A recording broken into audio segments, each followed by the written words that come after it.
ஓசூரில் நாடாளுமன்ற தேர்தல் வாக்கு எண்ணிக்கை முகவர்களுக்கான ஆலோசனை கூட்டம். கழக துணை பொதுச் செயலாளர் மற்றும் முன்னாள் அமைச்சர் ஆகியோர் முகவர்களுக்கு ஆலோசனை. கிருஷ்ணகிரி நாடாளுமன்ற தொகுதியில் அதிமுக வேட்பாளராக ஜெயபிரகாஷ் அவர்கள் களம் கண்டுள்ள நிலையில் நாடு முழுவதும் வரும் ஜூன் 4ஆம் தேதி நாடாளுமன்ற தேர்தல் வாக்கு எண்ணிக்கை நடைபெற உள்ளது. இதற்கு ஓசூர் பாகலூர் சாலையில் உள்ள கிருஷ்ணகிரி மேற்கு மாவட்ட அதிமுக கழக அலுவலகம் மற்றும் தேன்கனி கோட்டையில் தனியார் மண்டபம் ஆகிய இரு இடங்களில் நாடாளுமன்ற தேர்தல் வாக்கு எண்ணிக்கை முகவர்களுக்கான ஆலோசனை கூட்டம் நடைபெற்றது.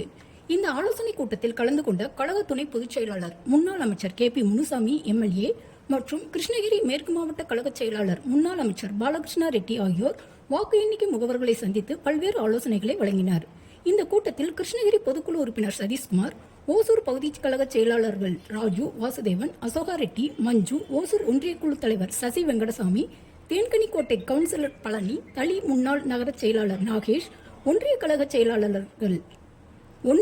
செயலாளர்கள் ஹரிஷ் ரெட்டி, ரவிக்குமார், ஜெயபால், மஞ்சு, அம்மா பேரவை மாவட்ட செயலாளர் சிட்டி ஜெகதீஷ், ஓட்டுநர் அணி மாவட்ட செயலாளர் சென்னகிருஷ்ணன், தொழிற்சங்க சங்க மாவட்ட செயலாளர் சீனிவாசன், மாவட்ட துணை செயலாளர் மதன், ஓசூர் மாநகராட்சி மாமன்ற உறுப்பினர்கள் சிவராமன், தில்சத் ரகுமான், காலாவதி சந்திரன், ஓசூர் ஒன்றிய குழு உறுப்பினர் முரளி, ஒன்றிய